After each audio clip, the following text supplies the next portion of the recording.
Hi friends, welcome to panandpots. இன்றைக்கி நம்மளோட recipe ஒரு நான்வெஜ் ரெசிபி பார்க்க போகிறோங்க.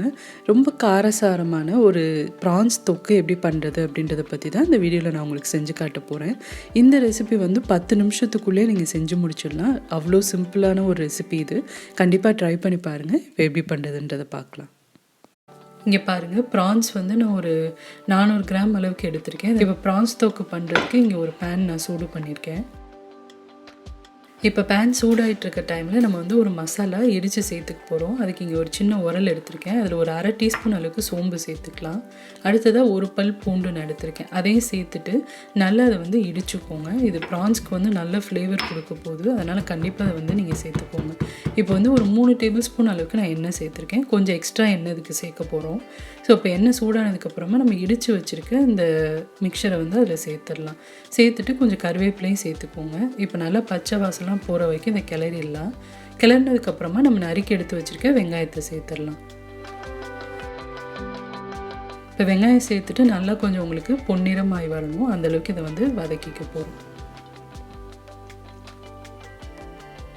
இப்போ வெங்காயம் வந்து பாதி வதங்கிட்டு இருக்க டைமில் இஞ்சி பூண்டு பேஸ்ட் நான் சேர்த்துக்க போகிறேன். ஒரு 1/2 டீஸ்பூன் அளவுக்கு இஞ்சி பூண்டு பேஸ்ட் சேர்த்துக்கலாம். இப்போ இதோட பச்சை வாசமும் போகிற அளவுக்கு நல்லா வதக்கிக்கோங்க. இப்போ நல்லா வறுப்பட்டுருச்சு. அடுத்ததாக நம்ம நறுக்கி எடுத்து வச்சுருக்க தக்காளியும் சேர்த்துக்கலாம். இப்போ தக்காளி சேர்த்துட்டு தக்காளியும் நல்லா மசிஞ்சு வரணும், அந்தளவுக்கு இதை வந்து வதக்கிக்கலாம்.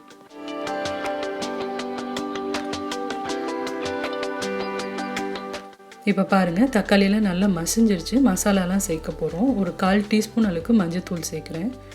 அடுத்ததாக 1 டீஸ்பூன் அளவுக்கு காஷ்மீரி மிளகாய்த்தூள் சேர்த்துக்கலாம். அடுத்ததாக 1 டீஸ்பூன் அளவுக்கு தனியாத்தூள் சேர்க்குறேன்.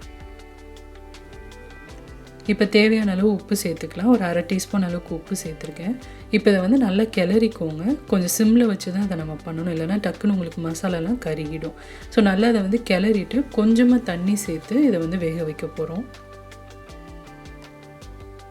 இப்போ தண்ணி சேர்த்தாச்சு. நல்லா கிளறிட்டு ஒரு மூடி போட்டு 5 நிமிஷம் பக்கம் வேக வச்சுருங்க. எண்ணெய்லாம் நல்லா பிரிஞ்சு வந்ததுக்கப்புறமா நம்ம ப்ரான்ஸை சேர்த்துடலாம்.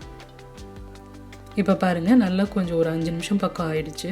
எண்ணெய்லாம் சூப்பராக மிதந்து வந்துருச்சு பார்த்தீங்களா. இதில் வந்து கொஞ்சம் எக்ஸ்ட்ரா எண்ணெய் தான் நம்ம சேர்க்குறோம். ஏன்னா இந்த எண்ணெயோடு நம்ம சாதத்தில் சாப்பிட்றப்போ ரொம்ப ரொம்ப டேஸ்ட்டாக இருக்கும். ஸோ அதனால் கொஞ்சம் எக்ஸ்ட்ரா சேர்த்துக்கலாம். இப்போ பாருங்கள், நம்ம வந்து கழுவி எடுத்து வச்சுருக்க ப்ரான்ஸ் இதில் சேர்த்துடலாம்.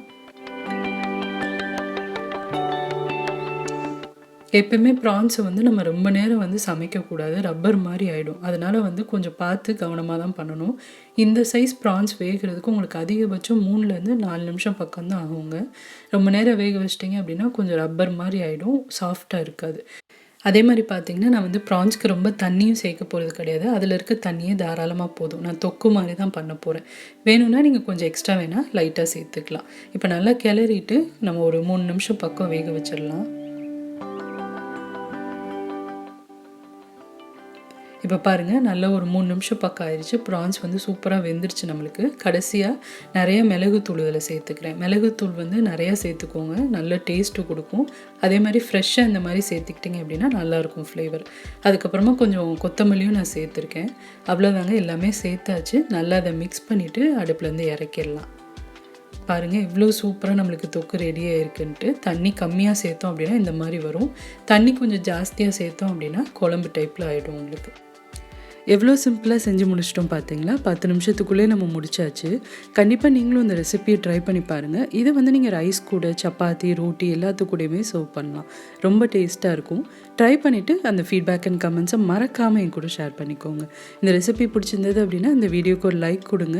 மறக்காமல் panandpots சேனலுக்கும் சப்ஸ்கிரைப் பண்ணுங்கள். இதே மாதிரி ஈஸி அண்ட் சிம்பிளான ரெசிபீஸோடு அடுத்து உங்களை நான் மீட் பண்ணுறேன்.